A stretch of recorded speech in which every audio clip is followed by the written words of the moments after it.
pero es de doctrina, la que les dije que era de Jiménez Arnao. Pero sí establece qué deben de contener en el artículo 29 del mismo cuerpo legal, sí establece qué deben de contener los instrumentos públicos. Y aquí viene que dice que el número de orden, lugar, día. ¿Alguien lo puede leer, por favor? El artículo 29. Algo rápido porque es un poco largo. Licenciado. Por favor. Dice instrumentos públicos, artículo 29. Los instrumentos públicos contendrán: 1. El número de orden, lugar, día, mes y año del otorgamiento. 2. Los nombres, apellidos, edad, estado civil, nacionalidad, profesión, ocupación, oficio y domicilio de los otorgantes. 3. La fe de conocimiento de las personas que intervienen en el instrumento y de que los comparecientes aseguran hallarse en el libre ejercicio de sus derechos civiles. 4.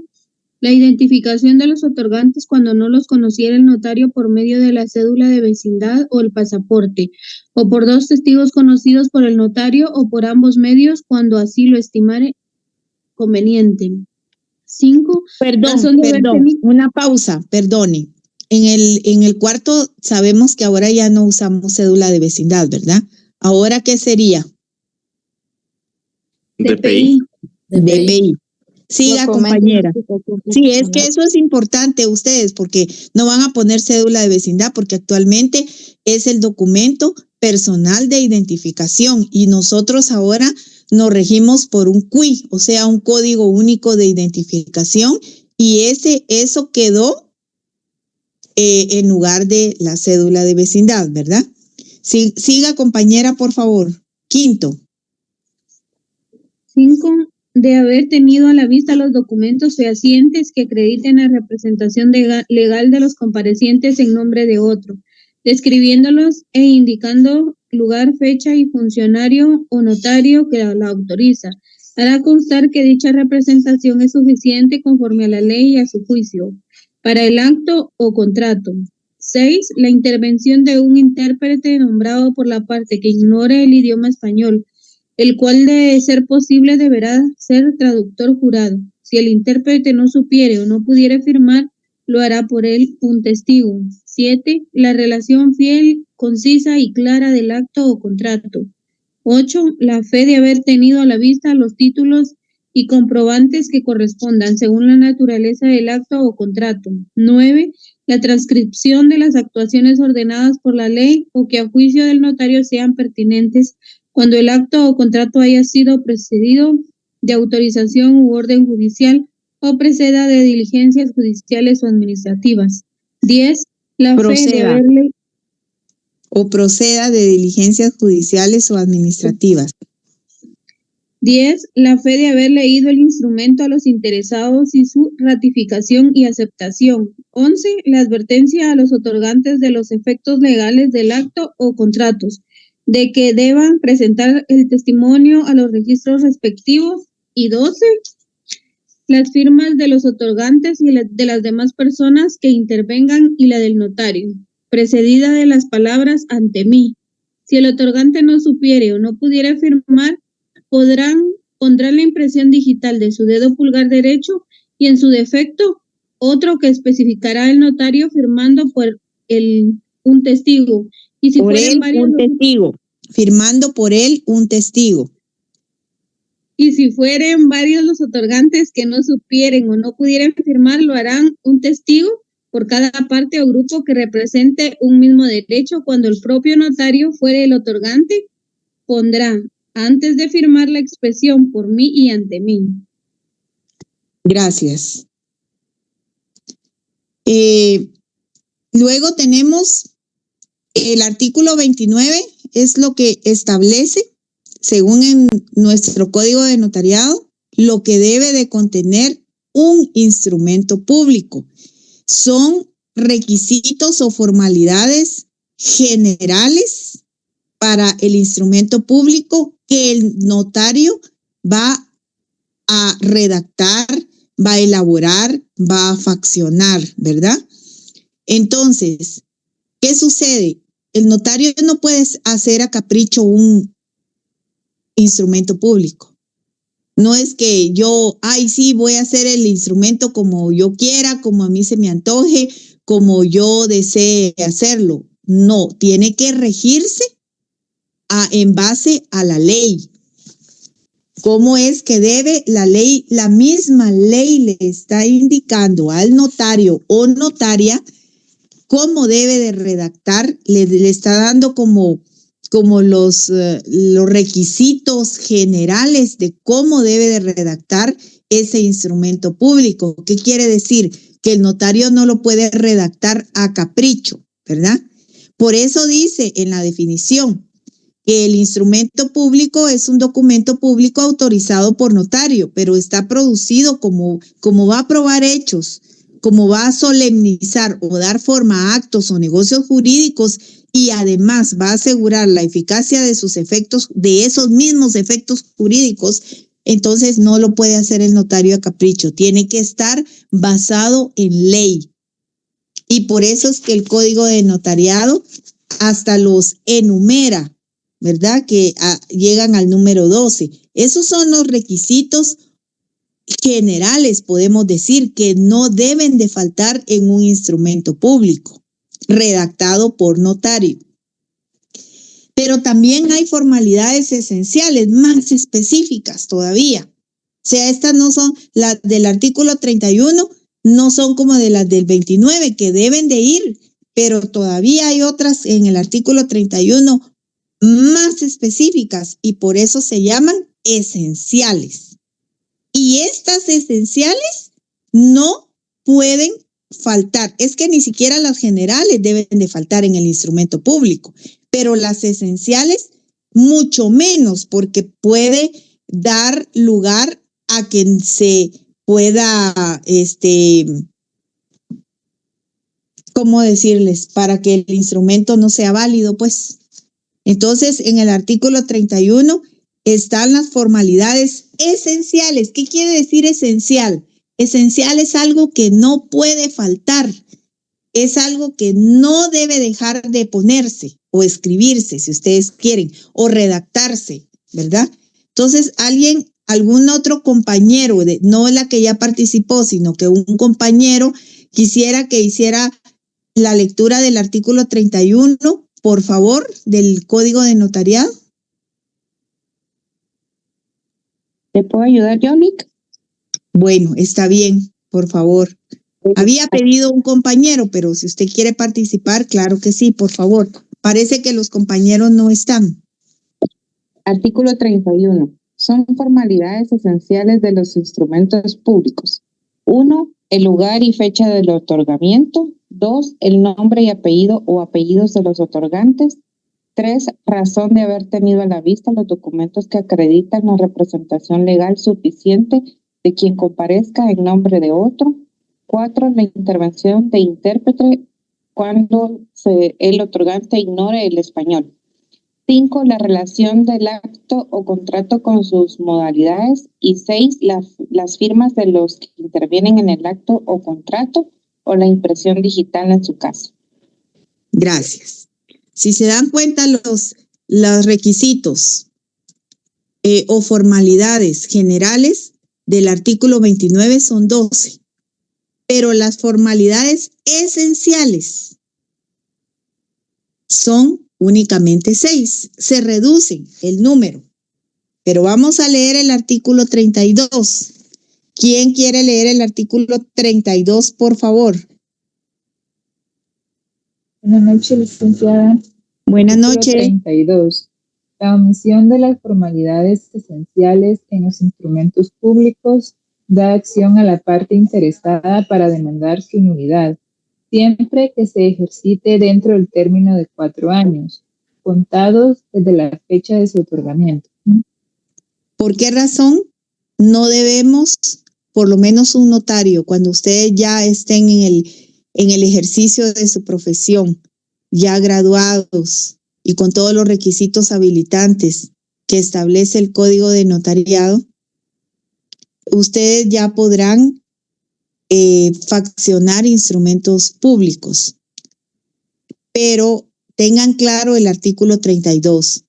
la omisión de las formalidades esenciales, o sea que usted omita poner una de esas formalidades esenciales, que son 6, deben de ir todas, pero lo esencial no debe de faltar en los instrumentos públicos, porque dice que la omisión de estas formalidades esenciales en los instrumentos públicos, mucho ojo, da acción a la parte interesada para demandar su nulidad, siempre que se ejercite dentro del término de 4 años, contado desde la fecha de su otorgamiento.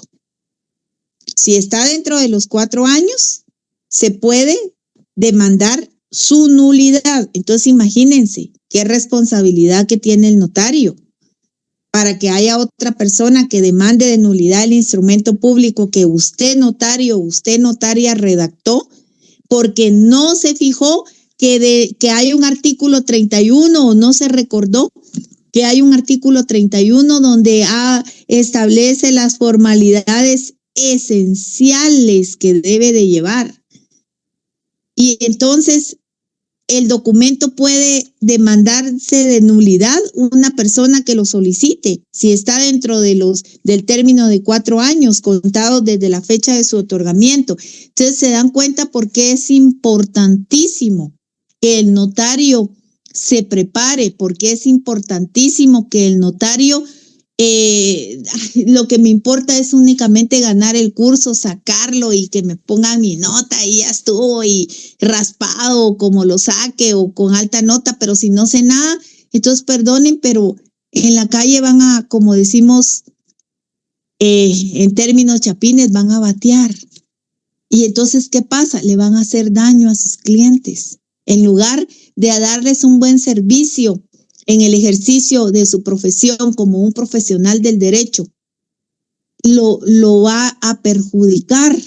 ¿Por qué? Porque si usted no estudia, si usted no lee, si usted no se prepara, compañero notario, futuro notario y futura notaria, usted lo que va a hacer es ir a ponerle más problemas a sus clientes. Porque entonces, si usted no cumple como establece la ley, entonces, ¿qué pasa? Que dice que la omisión de las formalidades esenciales en la redacción, en el faccionamiento y en la autorización de los instrumentos públicos va a dar lugar a que otra persona lo pueda demandar por nulidad. Y entonces, imagínense ustedes, ¿verdad? Se les viene abajo todo. Y hay responsabilidades, porque ya vimos las responsabilidades notariales, ¿verdad? Hay responsabilidad penal, hay responsabilidad civil, hay responsabilidad administrativa. ¿Qué otra responsabilidad notarial hay? ¿Aló? No escucho.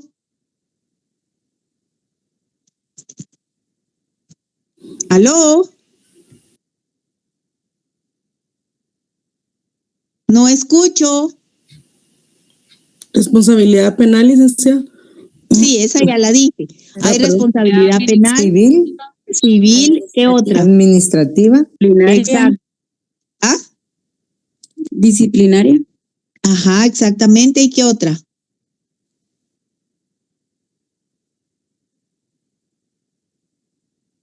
La responsabilidad, ¿qué? La responsabilidad notarial, por supuesto. Entonces, escuche, el artículo 32, póngale un asterisco, subráyelo como usted quiera. Bueno, ahora el artículo 33, leámoslo, por favor.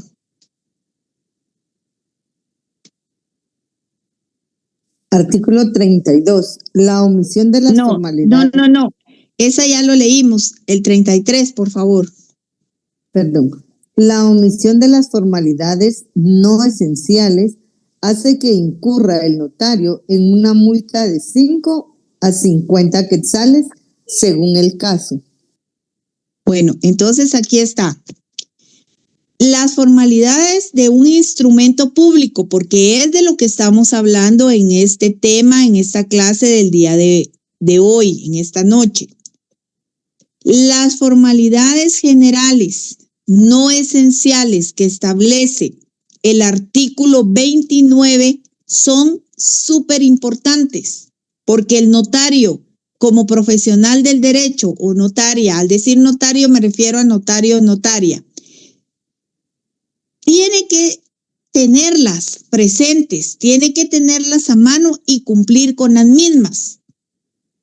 Pero la diferencia es que estas formalidades no esenciales, si el notario no, por algún motivo, las olvida, se le pasa alguna o cualquier situación, aunque no debería, porque por eso tiene el código de notariado, ¿verdad? Tiene que tener, un notario siempre tiene que tener su código de notariado a la par, a la mano y conocérselo de principio a fin. Entonces, hace que el notario incurra en la omisión de estas formalidades no esenciales. El notario va a tener responsabilidad, pero su responsabilidad va a ser de una multa, ¿verdad? Entonces, la responsabilidad va a ser de manera personal porque el notario está cometiendo el error de la omisión de la formalidad no esencial, pero va a ser un error que él cometa y su responsabilidad va a ser personal. Pero si llega a cometer un error de no poner en un instrumento público o de no faccionar o de no redactar o como ustedes quieran llamarlo, una formalidad esencial, ahí está más difícil todavía, porque ahí pueden demandar su nulidad del instrumento público. ¿Se dan cuenta? ¿Por qué es tan importante que sepamos cuáles son las formalidades no esenciales, pero principalmente las formalidades esenciales? ¿Por qué? Porque ahí ya no va a ser una multa para el notario, ustedes. Ahí no va a ser una responsabilidad personal para el notario. Por supuesto, si comete un delito ya es una responsabilidad penal, ¿verdad? Estamos hablando de una omisión nada más que se le pasó. Entonces, aquí va a demandar la nulidad del instrumento público y eso sí es mucho más perjudicial, sumamente perjudicial para su cliente. Entonces, ¿con qué cara va a salir usted con el cliente si usted omite poner una formalidad esencial? Entonces, por eso sí es muy importante que si usted va a ser notario, va a ejercer la profesión de notario, por favor, póngale atención, porque esto no es solo de graduarme y que ya me gradué y de que pasé el curso y que ya estuvo y que yo agarro cualquier documento y agarro esto como que fuera tienda, cualquiera que llegue. No, señores, esto no es así. Esto sí es de mucha responsabilidad, por eso está la responsabilidad notarial, de mucha responsabilidad, de mucha obligaciones y requisitos y formalidades, porque nuestro código de notariado, digamos, el ejercicio de la profesión de notario es sumamente solemne, ¿verdad? O sea, que tiene requisitos que cumplir, no es a mi capricho que yo me invento los documentos. Claro, la redacción sí puede ser la redacción del notario, por supuesto, pero propiamente los requisitos tengo que tener a la ley a la mano para poder yo basarme en ellos. ¿Estamos claros ahí? Sí, licenciada. Sí, pero solo contestan una persona, como que solo. Todo claro. ¿Y los demás? Gracias. ¿Y los demás? Todo claro, Todo claro, licenciada. Lita. Bueno, entonces sigamos. Sigamos. Bueno. Ahí le dan una leidita en su casa a las formalidades no esenciales del 29 y del 31 las esenciales y el 32 y el 33 del Código de Notariado. Luego, el Código Procesal Civil y Mercantil regula lo relativo a la prueba de documentos en los procesos civiles y mercantiles. Establece el artículo 186 del Código Procesal Civil y Mercantil, que ya lo hemos leído, que no es nuevo para ustedes porque ya lo hemos visto en clase, incluso lo hemos leído. Establece sobre la autenticidad de los documentos, porque los documentos autorizados por notario o por funcionario o empleado público, ojo, no solo el notario, Los documentos públicos, aquí está hablando de documentos, es que hay una diferencia. El documento público puede ser elaborado por un funcionario o empleado público y además por un notario. Mientras que el instrumento público sí va a ser por un notario. ¿Estamos claros en eso? Sí. Sí, licenciada. Ojalá, porque en el examen confunden todo, por eso les digo. Los documentos autorizados por notario, por funcionario, no todos, por supuesto, hay quienes sí lo comprenden muy bien y hacen un examen muy bueno. Los documentos autorizados por notario, por funcionario o empleado público en ejercicio de su cargo producen fe y hacen plena prueba. Por eso es que nos interesa el artículo 186 del Código Procesal Civil y Mercantil, porque producen fe y hacen plena prueba, salvo el derecho de las partes de redarguirlos de nulidad o falsedad. Ya sabemos que falsedad es cuando hay algún tipo de delito que lo establece el Código Penal en 300 y algo en uno de sus artículos que habla de la falsedad material, de la falsedad ideológica y la nulidad que puede ser la nulidad de fondo, la nulidad de forma, ¿verdad? Entonces, ¿quién puede hacer favor de leer el artículo 186 del Procesal Civil y Mercantil? Quiero escuchar voces masculinas, por favor.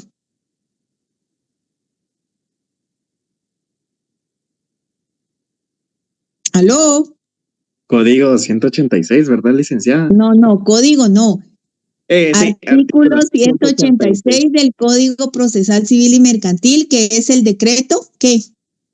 Es el decreto 107. Léalo, por favor. Autenticidad de los documentos. Los documentos autorizados por notario o por funcionario público o empleado público en ejercicio de su cargo producen fe y hacen plena prueba, salvo el derecho de las partes que redarguirlos de nulidad o falsedad. Muchas gracias. Gracias, compañero. Ahora ¿estamos claros ahí con eso, señores? ¿O no? Sí, licenciada, todo. Para que no se confundan, clases de instrumentos públicos. Ahora ya salimos del documento, entramos al instrumento público. Ya vimos qué es un instrumento público, ya vimos qué requisitos establece la ley para un instrumento público redactado por notario, ¿verdad? Entonces, ahora entramos a ver lo que son las clases de instrumentos públicos. Partiendo de que el instrumento público es prácticamente el género, la escritura pública sería la especie. O sea, el instrumento público es el género y la especie en sí sería una escritura pública. Entonces, podemos partir, ¿qué clase de instrumentos públicos encontramos? Pues tenemos principales y secundarios.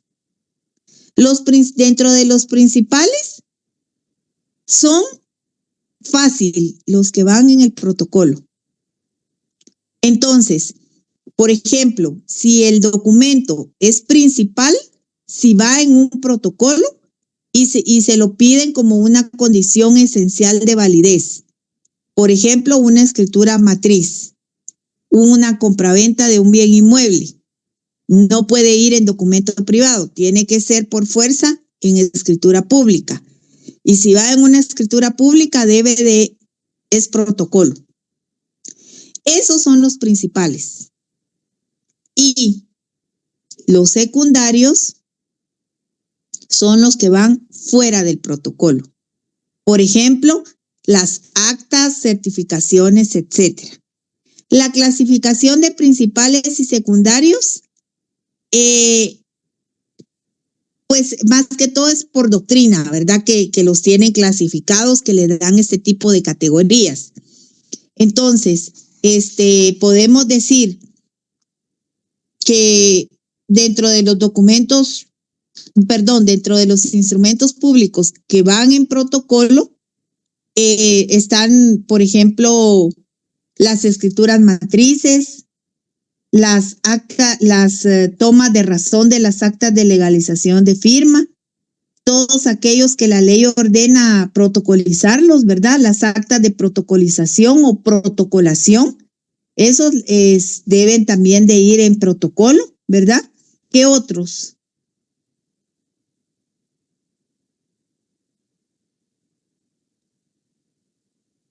Las escrituras públicas, Lick. Exacto, las escrituras públicas, ¿verdad? Deben de ir, o sea, van en papeles, ¿cómo se llama ese papel? Papel especial, Uno. De papel protocolo. sellado especial para protocolo.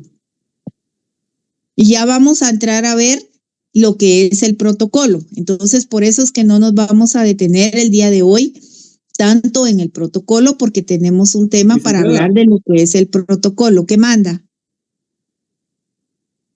Diga. ¿Podría repetir el nombre completo? ¿Cómo así el nombre completo? Papel especial sellado o papel sellado especial para protocolos. Eso es lo que está pidiendo. ¿Sí? Gracias, licenciada. Bueno, entonces, entre los primeros que van en protocolo se incluyen los originales de las escrituras, porque se hacen en ese papel especial, sellado para protocolo. Y las actas, las que haya que protocolizar. Y en algunos países, en algunos países, pero no aquí. Aquí en Guatemala no. Porque se los digo porque más de alguien me lo pone. Las actas en algunos países, no aquí en Guatemala, se redactan dentro del protocolo. También van en las segundas de que van en protocolo podrían ser, por ejemplo, las tomas no las segundas, sino lo que va dentro del protocolo es, por ejemplo, las tomas de razón de legalización de firmas. ¿Qué es esto? Las tomas de razón de legalización de firmas es cuando usted elabora un documento privado, por ejemplo, con firma legalizada, donde interviene el notario, y entonces usted va a hacer la razón, lo que le llaman la toma de razón de esas firmas que usted legalizó en el documento privado. Eso es la razón de las tomas de legalización de firma. Algunos otros documentos que vienen del extranjero, que lo establece la ley del organismo judicial, que deben de ser protocolizados. Eso también, las actas de protocolación o las actas de protocolización, esas sí van redactadas dentro del protocolo. Y también las actas que la ley por mandato legal se podría decir que es la ley lo pide así.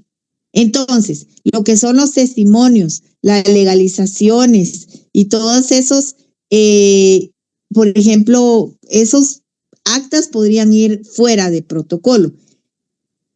No vamos a detenernos a ver el índice, el cierre del protocolo, porque como les digo, eso no es tema de hoy, lo vamos a ver en un próximo tema. Entonces, el instrumento público por excelencia es la escritura pública, porque esta va a ir redactada en protocolo. Según el artículo 29, lleva requisitos, lleva formalidades y aparte los esenciales.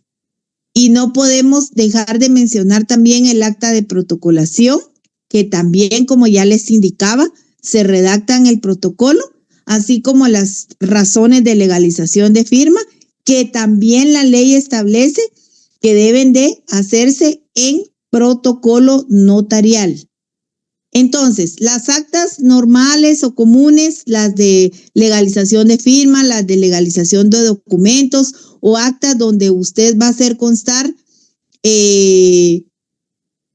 hechos que presencia y circunstancias que le consten, se van a redactar fuera del protocolo. Entonces, aquí en el texto está hasta hay una división, una pequeña división. Dice, dentro del protocolo, escrituras públicas, actas de protocolación y razones de legalización. Fuera del protocolo, las actas notariales, las actas de legalización de firma y las actas de legalización de copias de documentos. Señores, ¿estamos claros ahí con esto? Sí. Sí, licenciada. Sí, licenciada, claro. Bueno, ahí, porque es que después hay como que tienen dudas ahí o cositas. Por eso pregunto. Cuando hacemos, también otra cosa, cuando hacemos cancelaciones de una escritura o una escritura de aclaración, ampliación o modificación, esas también son escrituras, ¿verdad? De los títulos y documentos que se hubiera tenido a la vista y cuyo contenido haya sufrido modificación en virtud de otro instrumento. Bueno, ahora veamos los fines del instrumento público. Entonces, ¿cuáles son los fines? Pues, primero que es una prueba preconstituida. O sea, usted lo va a hacer en un instrumento público que va avalado por la ley, que lleva requisitos o formalidades no esenciales y además formalidades esenciales, que va a ir con un profesional del derecho, que es un notario o una notaria, ¿verdad? Porque por eso están estudiando ustedes, para ser notarios. Entonces, ¿cuál es el fin? Pues que va a ser una prueba preconstituida, porque no quiere decir que usted con eso va a ir a demandar, pero es una prueba que usted tiene, que está preconstituida para evitar posibles litigios posteriores. Por eso se llama prueba preconstituida.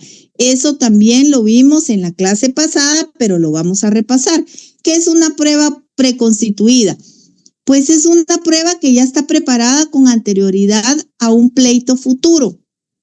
Es una prueba escrita. ¿Dónde está escrita? En el instrumento público, que está en ese instrumento y que si alguna vez la necesitamos, la podemos presentar de inmediato para hacer valer un derecho.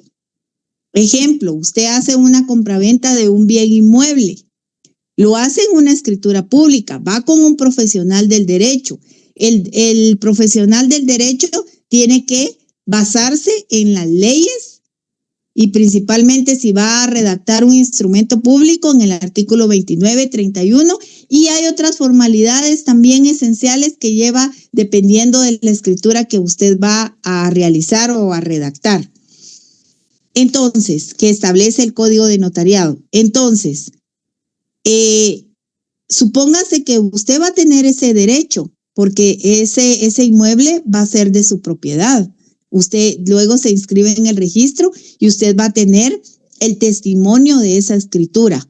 No la escritura, porque usted no puede tener la escritura, porque la escritura pública va en papel especial sellado de protocolo. Entonces, usted no le puede repartir a sus clientes ni llevar a inscribir nada con el protocolo, porque recuérdese usted que va a ser notario y notaria. El protocolo, usted no es el propietario del protocolo, usted únicamente es un depositario. Entonces, usted no puede estar sacando el protocolo. Lo que hace es que saca fotocopia de esa escritura pública y extiende el testimonio correspondiente. Y ese testimonio que usted le da a las partes es lo que va a ser su prueba preconstituida. Estoy poniendo un ejemplo, no quiere decir que solo sea una compraventa, pueden ser otro tipo de documentos también. Prueba preconstituida ya preparada con anterioridad al pleito futuro y es una prueba escrita que está en ese instrumento y que si alguna vez la necesitamos, la podemos presentar de inmediato para hacer valer nuestro derecho. Señor, esta casa o este inmueble es mío porque yo hice un instrumento público en escritura pública donde hace constar que yo soy el propietario de ese bien y es un derecho, ¿verdad?, que yo tengo. Aquí está mi testimonio. Entonces, una prueba preconstituida. Ese es uno de los fines del instrumento público, que es prueba preconstituida. Y el otro de los fines es el que le da forma y le da eficacia al negocio jurídico. Le da forma legal. ¿Por qué forma legal? Porque el notario se basa en las formalidades que establece la ley, que ya las leímos. También hay formalidades para los testamentos, ustedes. O sea, no quiere decir que solo es la del 29 y 31. También hay otros tipos de instrumentos públicos, instrumentos que van en protocolo, que también llevan sus formalidades bien específicas, ¿verdad? Entonces, está que le da forma legal y también le va a dar eficacia al negocio jurídico, ¿verdad? Entonces, los fines principales también que llena el instrumento público es A, perpetuar los hechos y las manifestaciones de voluntad, y B, que sirve de prueba en juicio y fuera de él. O sea, está como mejor explicado, pues, que es lo mismo que yo ya les dije, solo que está como más explicadito. Primero dice que los fines principales que lleva el instrumento público es A, perpetuar los hechos y las manifestaciones de voluntad. ¿Por qué? Porque son manifestaciones de voluntad de las personas que van a intervenir en esos instrumentos públicos, que van a ser parte de esos instrumentos públicos. Y B, que van a servir de prueba en juicio y fuera de él. Y ojo, estoy hablando de instrumentos públicos, porque recordemos que hay clases de instrumentos públicos, los que van dentro del protocolo y los que van fuera del protocolo.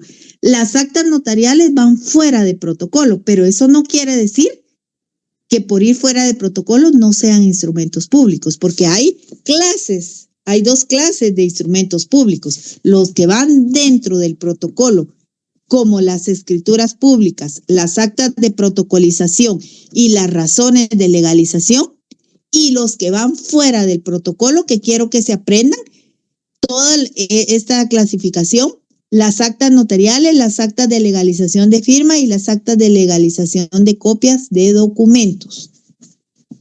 Entonces, ¿cuál es el valor jurídico de un instrumento público? Pues obvio va a tener un valor formal y un valor probatorio. Ojo, por favor, el valor jurídico del instrumento público, ¿por qué se le va a dar un valor formal y por qué se le va a dar un valor probatorio? Porque ese instrumento no debe de adolecer de nulidad ni de falsedad para que siempre vaya a surtir efectos como una plena prueba, según nuestra ley guatemalteca. Yo no sé cómo será en otros países, pero estamos hablando de Guatemala, de las leyes guatemaltecas. Entonces, el instrumento público tiene un valor formal y un valor probatorio. ¿Cuál es el valor formal? Pues el valor formal es cuando se refiere a su forma externa o al más sencillo todavía, cuando nos basamos en las formalidades no esenciales y esenciales que establece el Código de Notariado en su artículo 29, son las generales, y el artículo 31, que son las esenciales para todo instrumento público. Bueno, eso sería el valor formal, ¿verdad? Y el valor probatorio es en cuanto al negocio que contiene internamente el instrumento. O sea, el instrumento público, cuando usted lo redacta, tiene que tener el cuidado de que lleve los requisitos o las formalidades que la ley le está pidiendo a usted como profesional del derecho que lo tiene que hacer, porque la culpa no va a ser del cliente. La culpa en todo caso sería del notario, porque usted va a ser el profesional del derecho. Usted es el profesional del derecho, por eso lo están buscando, por eso lo están requiriendo a usted, ¿verdad? No va a ser culpa del cliente si eso no cumple con las formalidades que establece la ley. Es responsabilidad del notario o notaria. ¿Por qué? Porque ese es el valor formal. Las formalidades, viene de formalidades. Y el valor probatorio es en cuanto el negocio que contiene en sí ese instrumento público. El negocio, o sea, la compraventa como tal, el testamento como tal, la declaración de voluntad, o sea, en sí el negocio que contiene internamente el instrumento. ¿Qué es lo que se está plasmando en ese instrumento? Tiene que llevar formalidades, sí, pero además, ¿qué negocio es el que se está constituyendo y por qué se está haciendo ese instrumento público? Ambos se complementan, por supuesto, ¿verdad? digamos que, por ejemplo, que fuera con todas sus formalidades de ley y que el fondo o el negocio en sí estuviera viciado, ¿verdad? Que, por ejemplo, no existiera la casa que se está comprando o el negocio no está viciado o hay algún tipo de situación o problema. Entonces, de nada nos sirve que tenga todas las formalidades de ley si pongamos no se va a dar propiamente el negocio jurídico que va a contener ese instrumento público, ¿verdad? Entonces, o viceversa, que sí exista y que sí se dé el negocio jurídico, pero cuando se redactó no se cumplieron con las formalidades generales, ya no digamos las formalidades esenciales del instrumento, y entonces ni modo, se viene abajo porque no se cumplió con lo que se tenía establecido por las garantías y las formalidades que este mismo instrumento debe de llevar. Entonces, el valor, ya dijimos que es el valor formal y el valor probatorio del instrumento público. En general, porque no estoy hablando solo de los que van adentro del protocolo. Dijimos que los instrumentos públicos se pueden dividir en documentos que van dentro del protocolo y los documentos que van fuera del protocolo, o principales y secundarios, o sea, es lo mismo, pero la cosa es que unos van dentro y otros van fuera. Ese es el valor formal, formalidades que contiene el Código de Notariado. Y el valor probatorio es en sí el negocio que está internamente en ese instrumento público faccionado. Entonces, ¿hay alguna duda?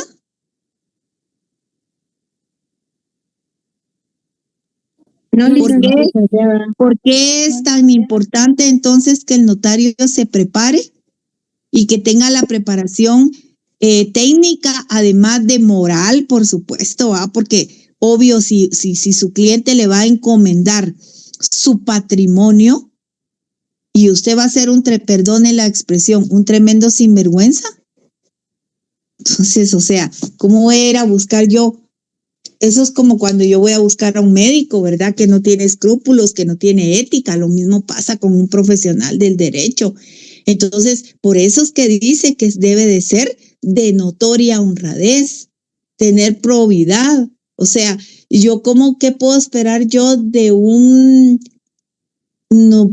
profesional del derecho y específicamente de un notario? Porque el profesional del derecho puede ser abogado y notario y puede en nuestra Guatemala, en nuestro país, la carrera es abogado y notario y licenciado en ciencias jurídicas y sociales, aunque hayan quienes que a veces solo sacan la licenciatura. Pero esos son otros 20 pesos, como dicen los muchachos. Bueno, entonces, ¿cómo puedo yo pretender ir a buscar yo a un notario para que me trabaje mis bienes y mi patrimonio si sé que no tiene la calidad ni ética ni moral ni es de notoria honradez? ¿Y cómo lo voy a perfilar yo? Pues desde que soy estudiante. Desde que soy estudiante. Porque en la universidad tal vez no van a ir a recibir cursos de ética como tal, no van a ir a recibir cursos de moralidad, pero yo creo que eso ya lo trae uno intrínsecamente como persona. Si yo me estoy copiando en un examen, si yo estoy haciendo trampas, si yo estoy haciendo esto o estoy haciendo lo otro, ¿qué calidad de profesional voy a ser cuando llegue un cliente y me encomiende para que yo le faccione un instrumento público donde va intrínseco un negocio jurídico y van los bienes patrimoniales de esa persona? ¿Lo haría usted? Yo no. Yo busco a un notario que sea de dudosa reputación o que su moral o su ética esté en duda. Yo no le encomendaría mis bienes. ¿Usted sí lo haría? No, licenciada. Entonces, por eso, desde que son estudiantes ustedes, si ganan, ganan a ley, y si pierden, pierden a ley. ¿Por qué? ¿Por qué? porque ahí es donde se ve. Y acuérdense que los principios y los valores vienen desde casa. Y más si ustedes son padres de familia, se los tienen que inculcar a sus hijos. Tienen que ser ejemplo para sus hijos. Entonces, si a mí me buscan como notaria, o a usted lo buscan como notario, o a usted como notaria, es porque les inspira confianza a sus clientes. Por supuesto, si le llegan a pedir algo chueco, pues ni modo, ¿va? Están en las mismas, hay quien se preste para hacerlo. ¿Cómo cuesta graduarse para después prestarse a hacer cosas que no se deben de hacer? Que no se deben de hacer, porque la misma ley le está diciendo que debe de ser de notoria honradez. Es uno de los requisitos habilitantes para ejercer el notariado. Si yo no lo cumplo, pues ya es algo muy intrínseco mío, pero sí debe de hacerlo. O sea, sí debe de ser cualquier profesión, no solo notario, cualquier profesión. Debe de ser usted una persona de notoria honradez y una persona proba, ¿verdad? Que haga las cosas en su vida, no solo en su profesión, cualquiera que ésta sea, en su vida propia. Usted tiene que poner un ejemplo y dejar huella, porque al final todos nos vamos, nadie se queda. Pero por lo menos que digan, conocí a esta persona y esta persona verdaderamente era un ser humano que era decente, era honrado, tenía principios y valores. Pero si van a decir, se murió aquel que era un ¿qué les parece a ustedes? ¿Qué huella dejaron, como dice el Bronco? Bueno, sigamos. Eso les queda a ustedes muy intrínseco, ¿verdad? No a mí. A mí no me engañan si se copian en un examen. A mí no me hacen o sea, usted puede pasar el curso. Si usted no sabe o sabe, usted sabrá. Pero lo que sí sé yo, obvio, a mí no me engañan. Yo sí me doy cuenta quién es quién. No se preocupen, aunque sean 300 alumnos. Yo sé cómo son ustedes, pero, o por lo menos en su mayoría. Pero ustedes se engañan a ustedes mismos si se copian en un examen. Ustedes se engañan a ustedes mismos si hacen trampas. ¿Qué tipo de profesional va a llegar a ser? ¡Qué vergüenza! No solo se ponen mal a usted, sino que ponen mal su familia y ponen mal también a la universidad, que fue su casa de estudios, que prácticamente es un regalo estar en la Universidad de San Carlos, ¿verdad? Porque las universidades privadas son mucho más onerosas y quizás no podríamos estar todos en una universidad privada pagando una cuota mucho más cara. Entonces, gracias a Dios que existe la universidad estatal, la universidad del pueblo, como le decimos, ¿verdad? Para poder uno realizar sus estudios y uno ir a hacer tremendas cosas, como que no es justo, ¿va? Entonces, ¿alguna pregunta, alguna duda? Si no, seguimos. No, licenciada. Y espero que esto les sirva a ustedes para reflexionar, ¿verdad? Por favor. Entonces, ¿hay alguna duda? ¿Algún comentario? No, licenciada, todo claro.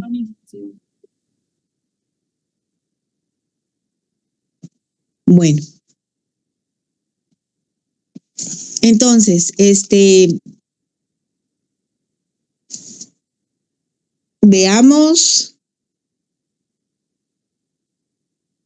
las impugnaciones. ¿Cómo puedo impugnar yo el documento? Por nulidad. El artículo 32 del Código de Notariado establece que se puede impugnar, se puede demandar por nulidad o se puede impugnar por nulidad, ¿verdad? Que está, ya sea por la nulidad, por no cumplir con las formalidades esenciales, ¿verdad? O también por la nulidad propiamente del negocio jurídico.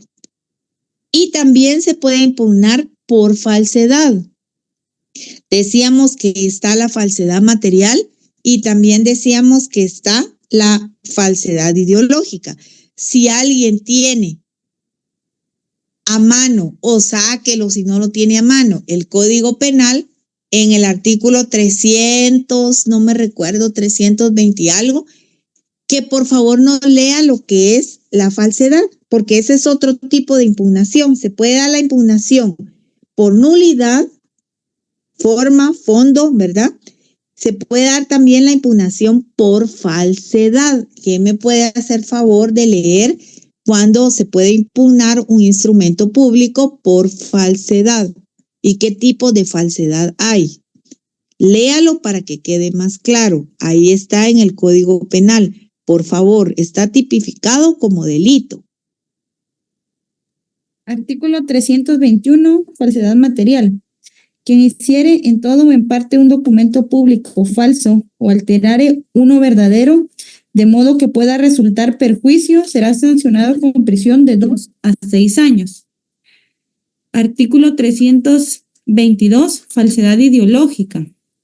Quien con motivo del otorgamiento, autorización o formalización de un documento público insertare o hiciere insertar declaraciones falsas concernientes a un hecho que el documento debe probar, de modo que pueda resultar perjuicio, será sancionado con prisión de 2 a 6 años. Entonces, ya la compañera hizo favor de leer las impugnaciones por falsedad. Entonces, se da la falsedad material y también se da la falsedad ideológica, por supuesto, tipificado como delito. Hay prisión, ¿verdad? O sea, el notario tiene responsabilidades notariales, la responsabilidad notarial como tal es prepararse, ¿verdad? No solo para estudiar un examen, no solo para un examen técnico profesional, por eso se llama técnico profesional, porque debe de tener la preparación técnica suficiente y necesaria. Esa es su responsabilidad que debe tener notarial, como notario, como notaria, pero además tiene la responsabilidad penal, que hasta preso puede ir a parar, porque comete delitos, puede cometer delitos de robo, estafa, bueno, diferentes tipos de delitos, ¿verdad? Que ustedes mismos ya los leyeron y los vieron en ¿cómo se llama? Y los vieron cuando vimos lo que era la responsabilidad. También está la responsabilidad administrativa, también tenemos la responsabilidad civil, cuando se tiene que resarcir por daños y perjuicios, ¿verdad? Eso ya lo vimos. Entonces, si esto es delicado, ustedes, esto no es nomás de que me gradúo y me tomo las fotos para el día de la graduación y qué bonito se me mira la toga y qué bonito se me mira el bonete y qué excelente que me digan licenciado, qué excelente, pero esto también tiene responsabilidades, ¿verdad? Entonces sí tenemos que tener mucho cuidado y sobre todo prepararnos bien para que no vayamos a hacerles daños y perjuicios a nuestros clientes, ¿verdad? Y también para que no nos priven de libertad, primero Dios, que nunca pase. ¿Estamos claros ahí? Sí, licenciada. Sí, licenciada. ¿Algún comentario? ¿Algún comentario? Claro.